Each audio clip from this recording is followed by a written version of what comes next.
तो हेलो दोस्तों, आप सभी का ज्ञान की बात चैनल पे बहुत बहुत स्वागत है। आप सभी का आ रहा था कमेंट कि भैया आप बुक में इंपॉर्टेंट टॉपिक्स को मार्क करा दीजिए। मैं लेके आया हूं the most important topics of chemistry class 10 ICSE 2025 का मोस्ट इंपॉर्टेंट टॉपिक्स जो कल आपके पेपर में अपेयर होने का बहुत ज्यादा चांस है। तो बिना किसी देरी के वीडियो को स्टार्ट करते हैं। तो चैप्टर नंबर 1 है आपका पीरियोडिक टेबल और वेरिएशंस, जो भी है आपका प्रॉपर्टीज का।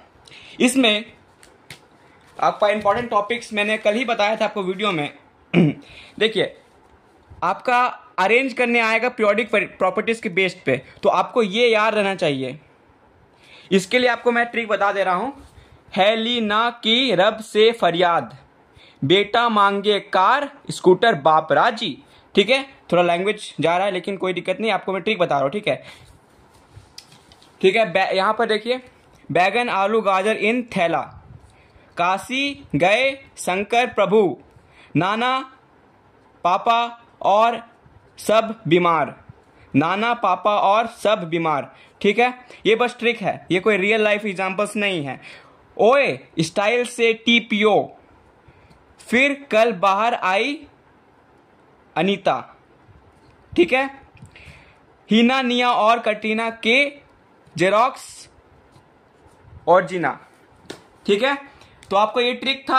आप ट्रिक को पॉज करके आप देख सकते हो, क्योंकि ये ट्रिक काफी इंपॉर्टेंट है। और आपका जो क्वेश्चन कल आएगा वो अप टू थर्ड पीरियड आएगा, मतलब अप टू 20 एलिमेंट्स, मतलब हाइड्रोजन से लेकर कैल्शियम तक आता है, उससे ज्यादा आपको नहीं पूछता है। ठीक है, तो अब आते हैं इंपॉर्टेंट टॉपिक्स के लिए। आपका पीरियोडिक टेबल में आपको ग्रुप वाइज याद करना बहुत ज्यादा जरूरी है, इसलिए मैंने ट्रिक बता दिया। ठीक है, यहां पर कॉजेज ऑफ पीरियोडिसिटी देख लेना, फिर यहां पर 6 पीरियोडिक प्रॉपर्टीज दिया हुआ है, ये सब का वेरिएशंस देख लेना। Down the group, across the period क्या होता है, बस तुम इतना देख लोगे बहुत अच्छा मार्क्स बन जाएगा। फिर डेफिनेशन देख लेना, यहां पर मैंने बता दिया आपको यहां पर क्या है। फिर आयनाइजेशन पोटेंशियल का डेफिनेशन देख लेना और वेरिएशंस देख लेना। फिर इलेक्ट्रॉन एफिनिटी का वेरिएशंस डेफिनेशन जो भी है। ठीक है, फिर इलेक्ट्रॉन एफिनिटी का डेफिनेशन और वेरिएशन। ठीक है, कैसे होता है वेरिएशन, मतलब ये हुआ कि अक्रॉस द पीरियड और डाउन द ग्रुप क्या क्या चेंजेस आते हैं। और हाँ, highest ionization energy, lowest ionization energy किसका है, फिर हाईएस्ट इलेक्ट्रोनेगेटिविटी किसका है और लोएस्ट इलेक्ट्रोनेगेटिविटी किसका है, ये भी देख लेना। और अगर आपको वो सब पूरा नहीं पढ़ना है तो आप ये टेबल का मदद से आप आसानी से कर सकते हो। बस आपको इस चैप्टर में इतना ही करना है और कुछ नहीं पूछता है, और पूछेगा भी तो यहां से पूछेगा और कहीं से नहीं पूछ सकता है। ठीक है, बेसिकली ये नहीं आता है, मैंने आज तक नहीं देखा इसे। तो जितना मैंने पहले बताया है उसका 99% चांस है इस बार अपीयर होने का, और होता भी अपीयर हमेशा। फिर यहां पर बढ़ते हैं चैप्टर नंबर 2 में। ये बहुत छोटा चैप्टर है क्योंकि इसमें आपको कुछ नहीं करना है, इसमें आपको बस इलेक्ट्रोवायलेंट बॉन्ड का डेफिनेशन देख लेना, इसे कंडीशंस देख लेना, फिर कोवालेंट बॉन्ड का कंडीशंस डेफिनेशन, कोऑर्डिनेट बॉन्ड का कंडीशन डेफिनेशन, और नॉन पोलर और पोलर का एग्जांपल डेफिनेशन। बस खत्म कहानी, चैप्टर भी खत्म। और आपका इंपॉर्टेंट है इस चैप्टर में ये टेबल काफी इंपॉर्टेंट है। इसमें गिव रीजन क्वेश्चन हमेशा आता है, और इस बार भी आएगा 100% चांस के साथ। मैं कह रहा हूं 100% चांस के साथ मैं बता रहा हूं आपको। फिर यहां पर आते हैं हाइड्रोनियम आयन और अमोनियम आयन का स्ट्रक्चर, बस देख लेना यहां पर बस। ठीक है, और मैं एक छोड़ दिया, उसका नाम है, आपको जो स्ट्रक्चर बताया है ना, मैंने आपको प्रीवियस वीडियो में आपको बताया है कौन कौन सा स्ट्रक्चर इंपॉर्टेंट है, आप जाके देख लो। फिर chapter number 3 acid base salts, यहां पर बहुत छोटे छोटे क्वेश्चन आते हैं इस चैप्टर से, तो आप इसे लॉन्ग क्वेश्चन आंसर के लिए याद मत करना, मतलब समझना मत, सॉरी। ठीक है, लाइक आपको बोलेगा कि एक बेसिसिटी किसका होता है, तो ये आपका इंपॉर्टेंट है, ये मार्क करो। फिर यहां बढ़ते हैं आगे, तो यहां पर जितना भी रिएक्शन दिया हुआ है ना वो सबको देख लेना। ठीक है, आपको प्रिपरेशन का मेथड को याद करने की कोई जरूरत नहीं है, आप बस देख लो कि क्या क्या रिएक्शन हो रहा है, वो बस आपका काम बन जाएगा, क्योंकि आपको 1 मार्क्स क्वेश्चन आता है। केमिस्ट्री का बात खासियत ये है कि इसमें स्मॉल क्वेश्चन आते हैं, ठीक है। फिर यहाँ पर वोलेटाइल और नॉन वोलेटाइल एसिड देख लेना, फिर काम खत्म। यहाँ पर इस चैप्टर में जितने भी रिएक्शन है काफ़ी इजी है, बस एक बार देख लो तो हो जाएगा। फिर depending on the basis of the acidity, और पहले मैंने मार्क कराया on the basis of basicity, ठीक है, वो देख लेना, ठीक है। फिर यहाँ कुछ इंपॉर्टेंट नहीं है आपका, ठीक है। ये रिएक्शन सब देख लेना, काफ़ी इजी है, बस थोड़ा मोड़ा डिस्प्लेस करना पड़ता है। और ये वाला यूजेस देख लेना, बस काम खत्म हो गया आपका इस चैप्टर से। फिर आते हैं, अच्छा बी बाकी है। बी में है आपका डेफिनेशन ऑफ एसिड साल्ट और क्यों फॉर्म होता है, रीजन दिया हुआ है, इसको मार्क कर लो, ठीक है। फिर बेसिक साल्ट का डेफिनेशन, बस काम खत्म हो गया। फिर यहाँ पर एक बहुत बड़ा टेबल दिया हुआ है, काफ़ी इजी रिएक्शन है, ठीक है। यहाँ पर देखो रिएक्शन इतना इजी है, देखो Zn प्लस H2SO4 है, तो बस यहाँ पर डिस्प्लेस कर दिया है, क्योंकि ये प्लस है, ये माइनस है, डिस्प्लेस कर दिया और आंसर आ गया। तो बहुत इजी रिएक्शन है, आप बस यहाँ रीडिंग मार लेना और देख लेना, आपको क्वेश्चन बन जाएगा, ठीक है। रिएक्शन आपको देख लेना, ये सब कुछ नहीं आता है। यहाँ पर डायग्राम कभी नहीं आता है, क्योंकि इस बुक में इतने डायग्राम है, तो यहाँ से बिल्कुल नहीं आएगा। अब बस रिएक्शन को देके चल जाना, बस काम खत्म हो गया। अब आता है चैप्टर नंबर 4। चैप्टर नंबर 4 में मैं नहीं बता सकता कौन सा टॉपिक इंपॉर्टेंट है, क्योंकि ये बहुत छोटा चैप्टर है और इसका मार्क्स वेटेज बहुत ज़्यादा है इस बार, ठीक है। तो आप इसमें रिएक्शन देख लेना, ज़्यादा इजी, ज़्यादा हार्ड नहीं है। इसमें मैं बता दे रहा हूँ इंपॉर्टेंट क्या है। इंपॉर्टेंट ये है इसमें कि NaOH और KOH में कौन सा एक्सेस में सॉल्युबल होता है। Zn का साल्ट मतलब जिंक का साल्ट और लेड का साल्ट। फिर आपका NH4OH में कौन सा साल्ट एक्सेस में सॉल्युबल होता है, फिर से जिंक और कॉपर, यहाँ पर लेड नहीं होता है, ठीक है। बस आपको वही इंपॉर्टेंट है। अच्छा यहाँ पर ये वाला, इस चैप्टर में बहुत छोटा चैप्टर है, तो अब इसमें क्या बोलूँ इंपॉर्टेंट क्या है, इसमें कुछ इंपॉर्टेंट कुछ ऐसा भी इंपॉर्टेंट है, ठीक है। यहाँ पर देख लो, क्वेश्चन बता दे रहा हूँ, इंपॉर्टेंट पूरा चैप्टर है, क्वेश्चन बता दे रहा हूँ। बोलेगा कि ये वाला इसे रिएक्ट कर रहा है तो कौन सा गैस निकलेगा जो कलरलेस है, ऑर्डरलेस है, तो बोल देना हाइड्रोजन, ठीक है। फिर एम्फोथेरिक ऑक्साइड, सब जो भी है, बस 3-4 पेज का चैप्टर है, देख लेना, अच्छा खासा मार्क्स बन जाएगा। फिर यहाँ पर मैं 100% प्रिडिक्शन करूंगा इस चैप्टर से क्या क्वेश्चन आएगा। इस चैप्टर से आपका 3 मार्क्स का क्वेश्चन आने वाला है, इम्पेरिकल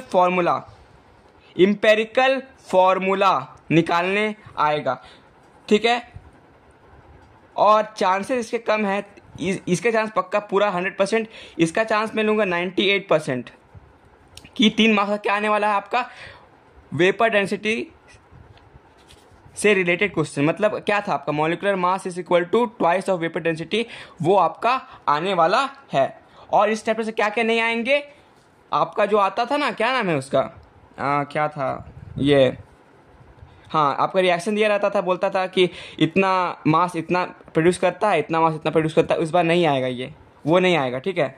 ये वाला सिंपल कैलकुलेशंस वाला इस बार नहीं आने वाला है, ठीक है, आप कट कर सकते हो। मैं इसलिए यहाँ पर 100% प्रिडिक्शन कर रहा हूँ, क्योंकि इस चैप्टर में बहुत सारे बच्चे को दिक्कत होती है, तो आप सेलेक्टिव क्वेश्चंस करके जाइए, आपका मार्क्स बन जाएगा। काफ़ी इजी चैप्टर है, लेकिन कोई बच्चे नहीं कर पाते तो अलग बात है, ठीक है। ये वाला आएगा, ठीक है। और ये वॉल्यूम से रिलेटेड क्वेश्चन नहीं आएगा। इस चैप्टर से 4 टाइप के क्वेश्चन बनते हैं, एक वॉल्यूम से, एक वेपर डेंसिटी से, एक इक्वेशन से और एक और इंपेरिकल फॉर्मूला से। तो ये 2 टॉपिक्स इंपॉर्टेंट है और ये 2 टॉपिक्स नहीं आएंगे, ठीक है। ये चैप्टर आप देख लेना, इसमें क्या बता दिया मैंने। फिर chapter number 6, the most important chapter of this book, the most important chapter of this book. मैं ऐसा क्यों कह रहा हूँ, आप कल एग्जाम पेपर में आप जब बैठोगे तो आपको पता चल जाएगा। फिर आपको बताता हूँ इस चैप्टर के बारे में क्या क्या आने वाला है। डिफरेंस आज तक नहीं पूछा गया, तो मुझे नहीं लगता आएगा डिफरेंस, ठीक है। फिर आगे बढ़ते हैं, हाँ, difference between Arrhenius and modern concept देख लेना, सॉरी ये हो गया। फिर इसमें कुछ इंपॉर्टेंट नहीं, हाँ, डिसोसिएशन और आयनाइजेशन देख लेना। फिर यहाँ पर ये सब तो याद ही होगा आपको, ये वाला, ये दोनों आप देख लेना। इसमें आपको बता देता, आपको बुक देखने से पड़ेगा, जितना नीचे जाएंगे उतना जल्दी डिस्चार्ज होता है, जितना नीचे जाओगे उतना जल्दी डिस्चार्ज होता है अपना रेस्पेक्टिव या फिर रिलेवेंट इलेक्ट्रोड में, ठीक है। फिर factors affecting selective discharge of ions, मतलब प्रेफरेंशियल डिस्चार्ज होता है ना, ये 3 का एग्जांपल्स देख लेना और कैसे कैसे होता है, ये तीनों काफ़ी इंपॉर्टेंट है, मैं इसमें एग्जैक्टली नहीं कह सकता। ठीक है, तो आपका ये हो गया। फिर एग्जाम्पल्स ऑफ इलेक्ट्रोलाइसिस, ये वाला सब देख लेना। ठीक है, तो जितना मैंने मार्क कराया है वो इस चैप्टर का लगभग 60% होगा। ठीक है, जितना भी आप देख लोगे तो आपका पूरा मार्क्स बन जाएगा यहाँ चैप्टर से। फिर आपका इलेक्ट्रोप्लेटिंग आपका काफ़ी इंपॉर्टेंट है। कंडीशंस फॉर इलेक्ट्रोप्लेटिंग, ये दो पेज काफ़ी इंपॉर्टेंट है, बहुत इंपॉर्टेंट है। फिर ये वाला पेज इंपॉर्टेंट नहीं है। फिर आते हैं मेटलर्जी में। मेटलर्जी चैप्टर में आपका है बस ये वाला इंपॉर्टेंट है, कॉमन ओर्स मार्क कर लो। फिर आपका आता है ये 7B आता है। 7B में आपको कॉन्सेंट्रेशन ऑफ ओर 3 मेथड दिया हुआ है, 3 में से कोई ना कोई क्वेश्चन पूछेगा। फिर आपका आता है conversion of concentrated ore to ये रोस्टिंग और कैल्सिनेशन के बेस क्वेश्चन आने वाला एक। ठीक है, बस इतना आप कर लेना। फिर आपका एल्यूमिनोथर्मी, ये वाला रिएक्शन, बस काम खत्म, यहाँ से निकलो। फिर एक्सट्रैक्शन ऑफ एल्यूमिनियम, बस 2 पेज का एक्सरसाइज है ये, और इसमें मार्क्स वेटेज मैं बता रहा हूँ 5 से 7 मार्क्स इस यहाँ से बनने वाला है। बस 2 पेज का चैप्टर है, सॉरी यार क्या बोल रहा हूँ, बस 2 पेज का ये एक्सरसाइज है। ठीक है, फिर एलॉयज में आते हैं। एलॉयज में बस आपका इंपॉर्टेंट है डेफिनेशन, बस ये। फिर बस ये देखो, मैं आपको एग्जैक्ट बता रहा हूँ, लाइक करना। और एलॉयज यहाँ पर क्या देखना है, सब देख लो क्या? नहीं भाई, सब क्यों देखोगे? तुम मेरे चैनल में आए हो, मैं आपको इंपॉर्टेंट बताऊंगा, सब कहने को नहीं कहूँगा। एलॉयज का कंपोजिशन देख लेना और बस यूजेस देख लेना, प्रॉपर्टीज देखने की जरूरत नहीं है। और प्रिंसिपल एलिमेंट्स देख लेना, प्रॉपर्टीज थोड़ा नहीं आता है तो मत देखना। अब कोई बच्चे बोलेंगे कि सर प्रॉपर्टीज तो एलॉयज का सिलेबस में है ही नहीं, तो तुम देखोगे ना आईसीएसई आपका लॉन्च किया था एक कॉम्पिटेंसी बेस्ड क्वेश्चन, तो उसमें तुम्हारा प्रॉपर्टीज के बेस्ड एक क्वेश्चन था। ठीक है, तो we can not depend on syllabus. Okay, फिर यहाँ पर चैप्टर नंबर 8 पहुँच चुके हैं हम लोग। चैप्टर नंबर 8 में आपका यहाँ पर ये वाला इंपॉर्टेंट नहीं है, इस बार नहीं आएगा। हाँ, ये वाला आपका फाउंटेन एक्सपेरिमेंट देख लेना और experiment to demonstrate the density. ठीक है, आई होप समझ में आ गया होगा। फिर बढ़ते हैं आगे, यहाँ पर कांस्टेंट बॉइलिंग मिक्सचर और केमिकल प्रॉपर्टीज, जितना भी रिएक्शन है, बहुत इजी रिएक्शन है, देख लेना। ठीक है, और ये वाला पेज, ये पेज जितने भी चीज़ है, सारा चीज़ इंपॉर्टेंट है। ठीक है, बस ये चैप्टर खत्म हो गया। अब आते हैं चैप्टर 9 में, अमोनिया में बस इंपॉर्टेंट है आपका लेबोरेटरी, ये जनरल प्रिपरेशन, लेबोरेटरी प्रिपरेशन, बस काम खत्म। फिर ये वाला रिएक्शन। ठीक है, हाइबर्स प्रोसेस, इस बार हाइबर्स प्रोसेस का मैं गारंटी लूँगा 100% चांस है हाइबर्स प्रोसेस आएगा, 100% चांस है। ठीक है, मतलब ये 2 पेज है, काफ़ी इंपॉर्टेंट है। फिर इसका आगे ये वाला कंडीशंस, बस काम खत्म हो गया आपका। फिर फाउंटेन एक्सपेरिमेंट, बस उल्टा उसका कर देना होगा।